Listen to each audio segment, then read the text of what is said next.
Hey, I'm Aisha. You can now watch UCF TV 24 hours a day on Bright House Digital Channel 1.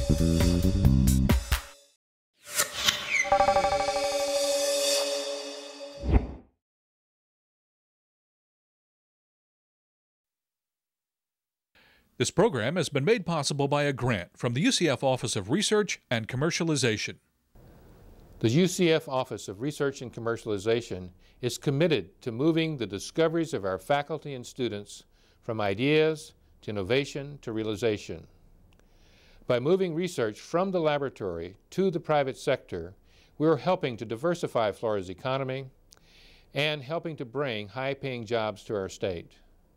This program presents some examples of our research and our efforts to transition this research to the private sector.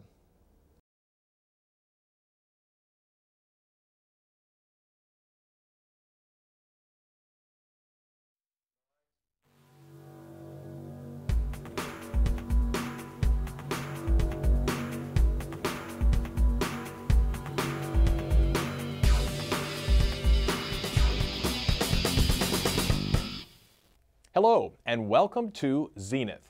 I'm Ed Hyland, and today we return to the ways technology is making our lives more efficient. It's a one-stop shopping approach that ensures the most efficient way to obtain critically needed research money. Our program devoted to research also goes one-on-one with the head of a program that aims to ensure the resulting technology goes to where it is needed most. All this and more on Zenith.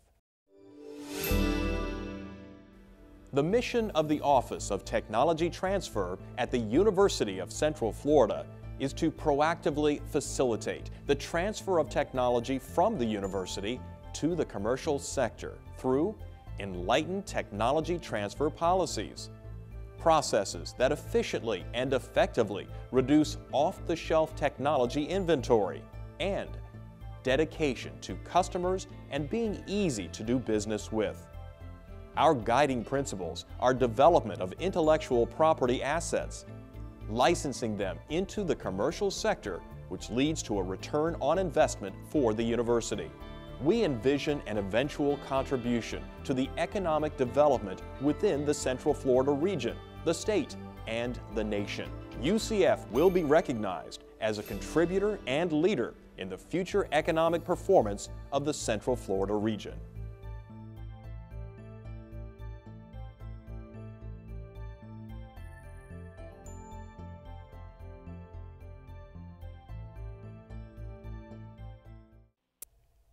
One of America's leading metropolitan research institutions needed an administration system capable of managing its vast and growing research while simultaneously providing individual researchers, department chairs, college deans, and other managers with vital information.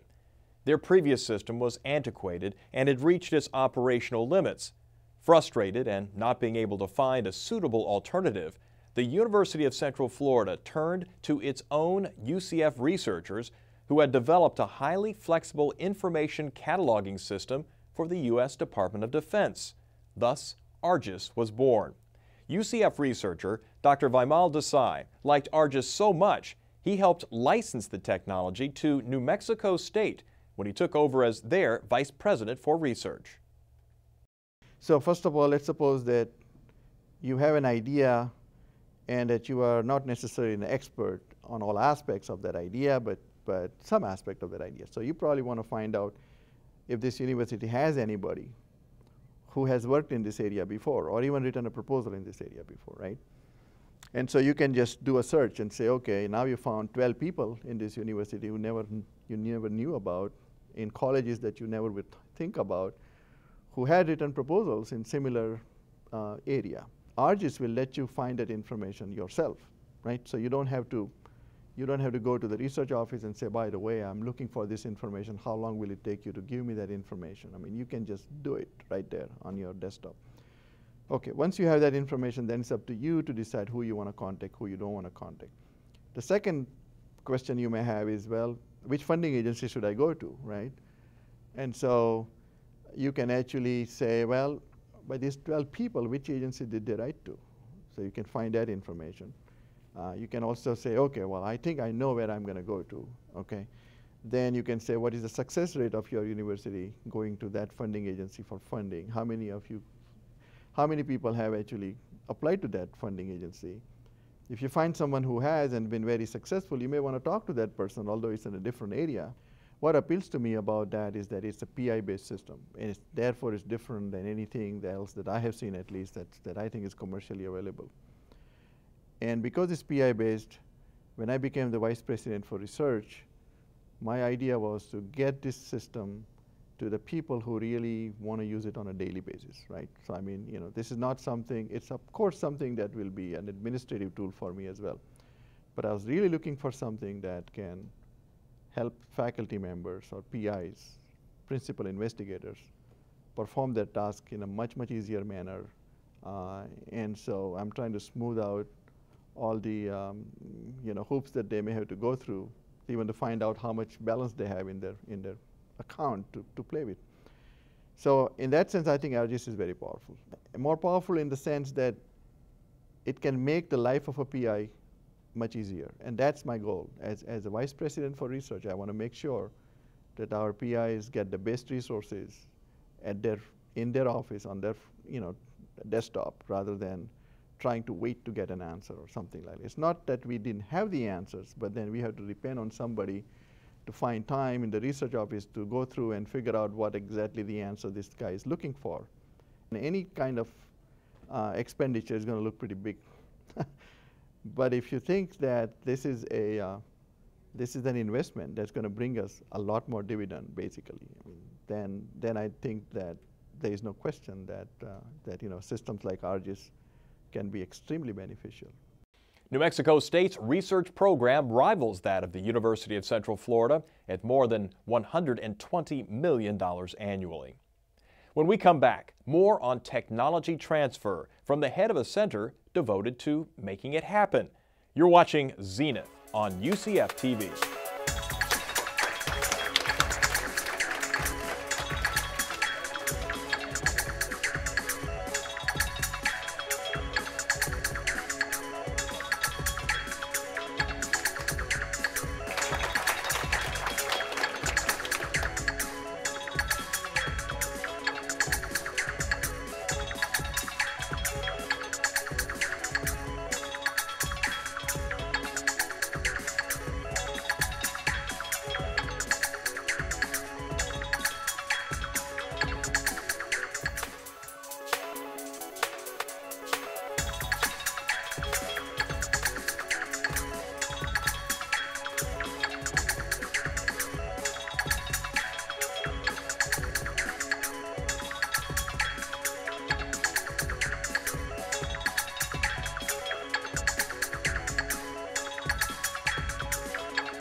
The subject is technology transfer. Joining me today is Tammy McClellan, who is the director of CRADA. And Tammy, thanks so much for coming by, joining us today. And tell us first what CRADA is all about. Well, CRADA stands for the Center for Research Administration Technologies and Applications. It is essentially a unit within the University of Central Florida that allows us to highlight and showcase specific information systems that we've developed to help administer research, whether that's tracking technology transfer, such as patents, license, copyrights, and trademarks, or the ongoing contracting grant activity that goes on within UCF. We focus on those things that help automate and help with human interaction, if you will, of tracking that kind of data. Let's go with an example which we've seen earlier in this Zenith program, ARGIS. Let's talk a little bit about that and kind of how that came about for you. Well, ARGIS kind of stemmed from a Department of Defense system that we had developed back in 1995, where Dr. Tom O'Neill had seen that we were tracking various different models and simulations and the like, and he said, why aren't we tracking what we're doing within the university's research realm? And we said, well, there's no reason that we couldn't do that. One of the main aspects of that DoD system was that we were able to keep one software base and use the database to handle configuration so that we could uniquely set up a system for the Army versus the Air Force versus the Navy. So we took that kind of paradigm, if you will, and translated it in what it meant to track research for contracts and grant activity. The overall background behind it and the configuration enabled us then to allow the university to grow over time and adjust its settings and have, 50 fields today and tomorrow have, another 50 just on the fly without having to really rewrite the software. It was so successful that we recently had New Mexico State University license it from us. And the reason that it made it, so easy for them to adopt was because of that configuration that we had planned for, that uniquely allows New Mexico now to run this within their environment and track the kind of things that they would prefer to do, that may be different than what University of Central Florida does. And that is a key point, because software often is tailored specifically to a university, an institution, as the case may be, and that flexibility really is what makes it saleable. Right, right. And many people don't think that universities, set out, as a homegrown system to be able or are capable of being able to develop commercially productizable, information systems, but that is in fact what we do. That's what I build under contract as a principal investigator at the university. So it is on our background to be able to do that, but because of showcasing those opportunities for configuration, we hope that other universities and institutes would be able to take advantage of that, save resources, save money, and be able to apply those kind of savings. ARGIS had its roots in a military application. Is that pipeline still open, or is there still an important line coming, say, from Defense, Department of Defense type of projects and military and general projects, and perhaps making those commercially available as ARGIS became? Not as much commercially available as it is that the military is sharing amongst itself. So what we have developed, within, say, the Army is easily adaptable for what we could deploy for the Air Force. So they're kind of keeping within that realm.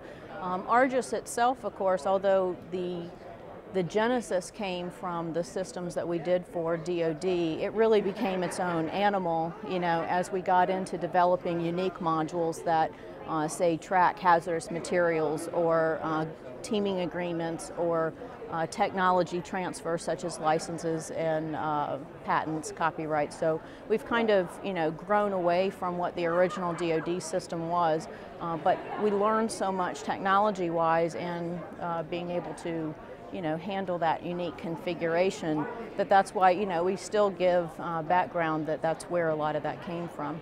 Is there spin-off here in the sense that, I don't know about a specific program, but do projects, successful projects like ARGIS, do they in turn bring in more ideas? Do they bring in people who are saying, oh, well, we could do this? Does it become, I'll call it the seed, if you will, for other types of projects and technology transfer? Oh, most definitely, because, when we first started with just helping the contract administrators at UCF, in tracking all of the awards that came in, that's all we were doing, and then we, uniquely stretched out from there to helping environmental health and safety track, the awards that were using, chemical toxins or whatever it might be. So it's a whole different branch. We're able to expand it under one information system, but it's a very unique, means of, what are those chemicals? What are you doing with them? Do you have the right licenses and certifications to be able to handle it? So there's a lot of, I guess you'd say, growth or ideas that come because of us stretching to help automate other aspects within the university. Certainly now that we've been involved with another university as well, similar goals, but they have unique things that they have to track regarding their research being more closely related to, desert activity or chili peppers, given that they're in, Mexico and the like. So, yeah, we do go off on other tangents to potentially maybe spin off something else that, is akin to ARGIS, but could be completely then made separate as well. It seems like a question I'm asking in almost every interview these days, but how has the ongoing economic slump, has that affected you at this point, or are people saying, well, we still have to invest in technology, we still have to do these things? Well, we actually have many other parties that are interested in deploying ARGIS, mainly from word of mouth or attending, ad hoc trade shows here and there and conferences, but they're unable to, move forward and actually license the product because of economic, cutbacks and the like. But they still continue to keep us on their radar, and they realize that although there's an initial, outlay of fees, in the end, the automation that the system brings, which drastically cuts down on the manual labor that they're expending now, is well worth it.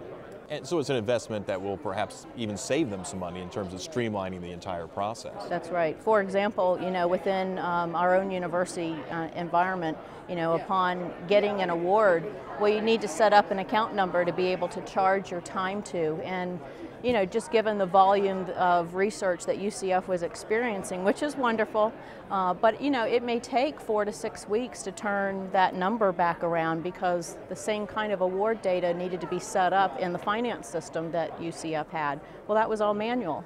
We were printing out forms and passing things back around through interoffice mail. We were then able to automate that by basically having ARGIS track new awards coming in. It packages it up uniquely into an XML schema or a file that it sends over to the finance system. They read that file in automatically, and now we took something that was 4 to 6 weeks down to about 5 minutes or a turnaround of a day. I mean, that's a drastic cutback. When you think about the manual labor that was involved in, sending it back around through the offices through paper. It's funny to think about in a way that we're talking about technology and the importance of research, and we're just now getting to the point where we have programs like ARGIS and other things to kind of keep track of it and facilitate it and make it more efficient. Yes, exactly. Well, speaking of, sending this data to finance and accounting, if they don't get the account number turned around the same day, it's funny how contract administrators have grown to expect it to be like that now, as opposed to what it was just a few years ago, so technology does have great advancements, and at the same time it makes people adjust themselves too, to expecting things to be better, faster, etc. Where do you see CRADA, say, in 5 years, 10 years? Well, ultimately, we would like to be able to, get the products that we've developed for UCF into the hands of other institutes and universities out there. We're a little limited because we are a university in our ability to market, and kind of, talk about or showcase what we've done, because we're not a company, we're not a commercial entity. We have a product that's just as comparable or better, in many regards to what is out there. So I'd like to see us grow. On the other hand, it's not necessarily a major, source of income that we're anticipating. So we'll keep on doing what we're doing because we're making great advances just for our own university, and being able to automate, and reduce the manual overhead that, is accustomed to most things that have to be tracked for audit purposes. Faster, more efficient. That's right. Tammy McClellan, thank you so much for coming by and joining us today. And we will have much more straight ahead on Zenith. You stay with us. So my project deals with developing a lab-on-a-chip system for studying the neuromuscular junction. In this system we're able to grow up muscle tissue and also grow neural tissue in conjunction with this in order to get them to grow together and connect up and form a functional connection. The point here is to create this in vitro model so that we can study the basic science of the neuromuscular junction, as well as the effects of any externally applied compounds such as drugs, growth factors, and so on. And so you can actually have this model on a little lab-on-a-chip system where you can interrogate the system and monitor it in real time, as well as perturb it with other substances or other external stimuli that you want to apply to it. And that concludes this edition of Zenith. Be sure to check us out on the web at ucf.tv for previous programs and on demand at Bright House Channel 300. The goal of research is to better understand the world around us. Our job is to be a window to that world. I'm Ed Highland. Thanks for joining us on Zenith.